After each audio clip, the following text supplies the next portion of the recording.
हिमाचल प्रदेश में इस वर्ष भारी बारिश ने वो तबाही मचाई है जिससे उभरने के लिए प्रदेश को कई वर्षों का समय लग जाएगा। यह बरसात प्रदेश के कई जिलों के लोगों को जख्म दे गई, लेकिन साथ में खनन माफियाओं की दाग भी धोकर चली गई। जो दाग खनन माफियाओं पर लगे थे, हम ऐसा क्यों कह रहे हैं, इसके लिए आपको सिरमौर न्यूज की यह खास रिपोर्ट देखनी जरूरी हो जाएगी। सिरमौर के बनौर पंचायत का खतवाड़ गांव खनन माफियों की मनमानी के कारण नक्शे से मिटने के कगार पर आ गया है। इस गांव को प्रशासन ने डेंजर जोन घोषित किया है। प्रशासन की टीमें मौके का मुआयना भी कर चुकी है, लेकिन उसके बाद क्या रिपोर्ट बनी है और क्या कागजी कार्रवाई हुई है, इसके बारे में या तो जिला प्रशासन को जानकारी होगी या फिर भगवान को। जब मीडिया ने इस गांव के लोगों के दुख दर्द को जग जाहिर किया, उसके बाद प्रशासन थोड़ा हरकत में जरूर आया था, लेकिन पूरी बरसात में न तो गांव वालों को सुरक्षित स्थान पर शिफ्ट किया गया और न ही उनकी सुध ली गई। इस बीच कुछ लोगों ने पत्रकार वार्ता के माध्यम से यह साबित करने की कोशिश जरूर की कि खतवाड़ गांव में जो नुकसान हुआ है उसका कारण भारी बरसात रही है और इसमें माइनिंग का कोई कसूर नहीं है।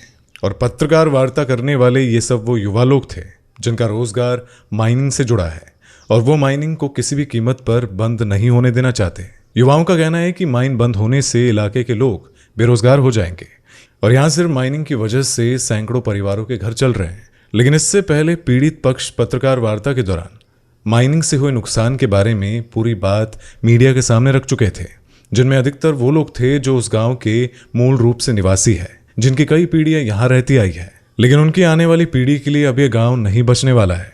शायद उन्हें पलायन कर किसी नई जगह में नई पहचान बनानी पड़ेगी।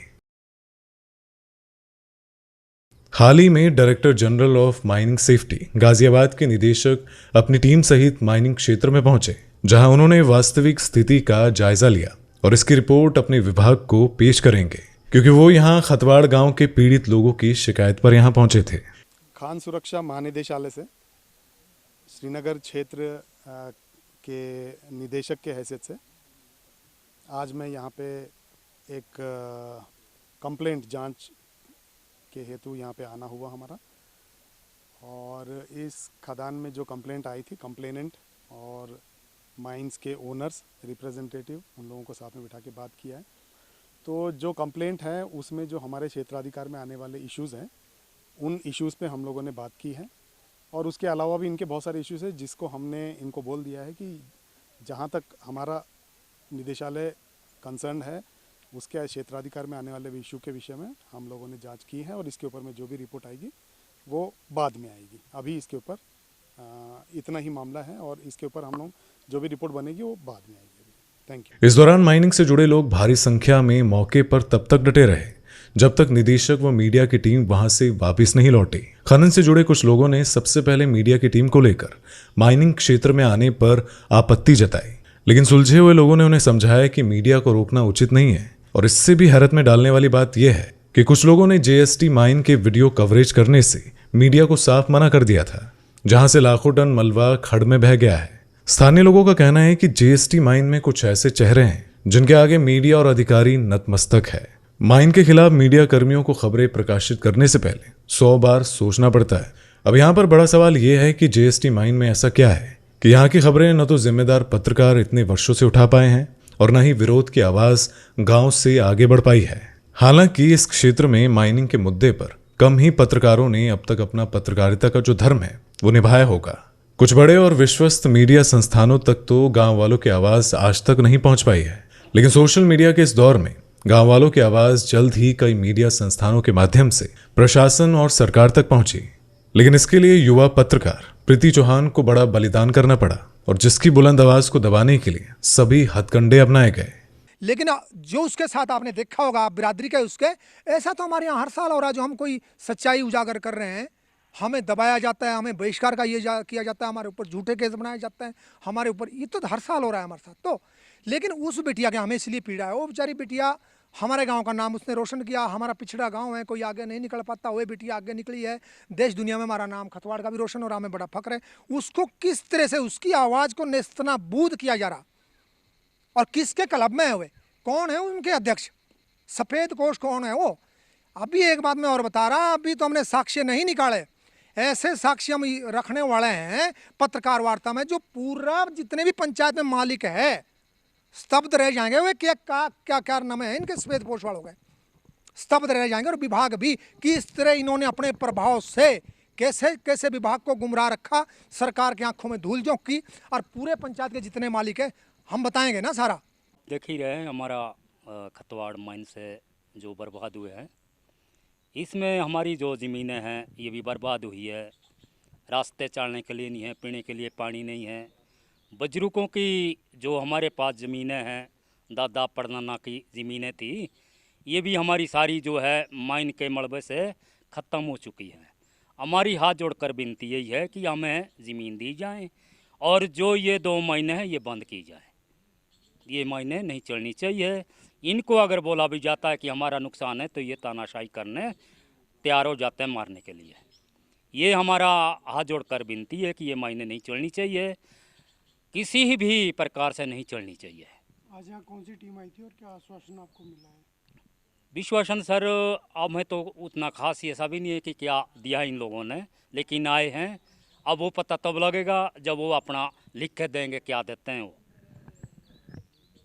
बाकी अब यहाँ देखा ही आप लोगों ने, सब ने जो भी आई हैं, तहसीलदार आए हैं और जी जो भी आए सारे इन्होंने सभी ने मतलब यहाँ का मौका देखा है। और आप लोग भी आ ही रहे हैं, आप लोगों के माध्यम से जो है आवाज़ आगे उठ रही है। तो उन तक हमने बात पहुंचाई है। हम जो है सेक्रेटरीट गए थे, हमने उनको भी एप्लीकेशन दी है। हम उनसे भी निवेदन करते हैं, हम डीसी सर से भी निवेदन करते हैं, एसडीएम पोंटा साहब से भी निवेदन करते हैं, पूरे प्रशासन और एडमिनिस्ट्रेशन से और विभाग से हम हाथ जोड़ के ये प्रार्थना करते हैं कि सबसे पहले हमारे उजड़े गाँव को कहीं बसाया जाए। और माइन की प्रायोरिटी बात की है, पहले हमारे उजड़े लोगों को कहीं सुरक्षित स्थान में बसाना सबसे पहले ज़रूरी है, जिसमें कि हम जो है 10 घर जो ऐसा है जो पूरी तरह से उजड़ चुका है और उनको कहीं ना कहीं ज़मीन जो है मकान उसकी जगह कहीं ना कहीं और जगह शिफ्ट कर देना चाहिए। सर मायने बंद होनी चाहिए, इससे बहुत विवाद हो गया और इससे हमारा नुकसान बहुत हो गया, जिस कारण से हम घर बस्ती खेत खलिहान बिल्कुल बर्बाद हो गए। इसलिए हम आप मीडिया लोगों से ये अनुरोध करते हैं कि हमारी आवाज़ को आगे तक पहुंचाएं और मायने जो बंद होनी चाहिए ताकि हमारे जो बची हुई ज़मीन है, घर खलिहान है, वो बच सके। बीएसआर और जीएसटी माइन की मनमानी के खिलाफ इस बार पीड़ित परिवार वालों ने ऐसा मोर्चा खोला है कि जिसके आगे खनन व्यवसायियों की जो दलीलें हैं वो शायद कम पड़ने वाली है, क्योंकि इन खदानों के बेतरतीब डंपिंग से लोगों को भारी नुकसान पहुंचा है और जिसके साक्ष्य ग्रामीणों के पास है और वो सिलसिलेवार इस लड़ाई को लड़ने में उनका सहयोग करेंगे। हालांकि माइनिंग से जुड़े लोग कह रहे हैं कि उन्होंने गांव से लेकर प्रदेश सरकार को अब तक रॉयल्टी के रूप में करोड़ों रुपयों का भुगतान किया है और एक और बड़ी कीमत चुकाई है।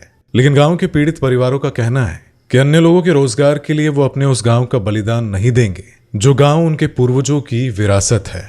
खनन से जुड़े लोगों का कहना है कि इस बार पूरे प्रदेश में भारी बारिश हुई है, जिसके चलते माइनिंग का मलबा भी बह गया है। इसमें माइनिंग का कोई दोष नहीं है और जिससे साफ जाहिर हो रहा है कि इस बार की बरसात खनन माफियों के उन कारनामों और दागों को धोने का काम कर गई है जिसे वे दशकों से करते आ रहे थे। हालांकि क्षेत्र के जिम्मेदार लोगों ने कहा है कि माइनिंग में जो भी खामियां हैं उन्हें दूर करवाया जाएगा, उसके बाद ही खनन सामग्री को लिफ्ट किया जाएगा और जो घरेलू मसले हैं उन्हें सुलझाने के प्रयास भी जारी है। यहाँ के सारे ग्रामीण जितने भी बनौर वासी हैं, सबके रोजगार का साधन एकमात्र मायने ही है। सभी लोग, सभी परिवार इससे जुड़े हुए हैं, क्योंकि आप लोगों ने देखा होगा खेती तो आजकल पशुओं से बचानी मुश्किल हो रही है। तो जितने भी हमारे यहाँ के लोग निवासी हैं, कुछ तो ट्रक हैं जो मायने से ढुलान करते हैं, कुछ लोग मजदूरी करते हैं। तो इस तरह कोई स्टाफ में मेंबर से यहाँ के स्थानीय निवासियों को 90% रोज़गार जो है यहाँ स्थानीय लोगों को सभी मायनों से मिला हुआ है। और हम आगे भी हमारी ये कोशिश रहेगी कि हम लोग इनसे भी जो शिकायत करता है, इनसे भी हमारा कोशिश रहेगी कि हम इनको भी बताएं कि आगे ऐसी शिकायत वगैरह ना करें, क्योंकि इस बार प्राकृतिक आपदा इतनी हुई है कि इस बार नुकसान बहुत हुआ है। आप लोगों ने देखा भी होगा वहाँ पे जो डंपिंग यार्ड है उसके जो क्रेट वायर है अभी भी आधे बचे हुए हैं, लेकिन जब फ्लड ही इतना आया इस बार तो वो नहीं रुक पाए, क्योंकि यहीं पे नहीं पूरे हिमाचल प्रदेश में इस बार प्राकृतिक आपदा इतनी आई है कि जो कि नुकसान की भरपाई करना अति मुश्किल है। ग्राम प्रधान कंटीराम बनौर पंचायत से हूँ। इस बार जो आपदा आई है, इस विषय में जो है सरकार ने भी पूरी सहयोग किया है हमारे लिए।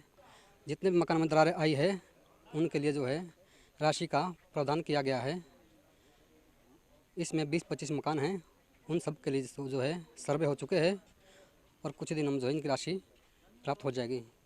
ऐसा नहीं है कि जो डिस्ट्रिक्ट मिनरल फंड है वो यूज़ नहीं हो रहा है। यहाँ पे लोगों को इतनी अवेयरनेस नहीं है, मतलब ऐसा बोल सकते हैं, क्योंकि उसके लिए अप्लाई करना पड़ता है, एक प्रोसेस होता है। अगर हम उसके थ्रू जाते हैं तो डिस्ट्रिक्ट मिनरल फंड मिलता है, और ये केवल पर्टिकुलर गांव के लिए नहीं मिलता है जहाँ पे माइनिंग चलता है, बट जो लोकल एरियाज है, लोकल गांव हैं, उनके लिए भी मिल सकता है। अगर प्रोसेस के थ्रू जाया जाता है डिस्ट्रिक्ट फंड आराम से मिल जाता है। और इस टाइम शायद एनुअली लगभग 17 करोड़ रुपए तो पड़े ही हैं अभी भी वहाँ पे, तो वहाँ से भी पर्याप्त हेल्प मिल सकती है अगर अप्लाई किया जाता है, ऐसे वाला है।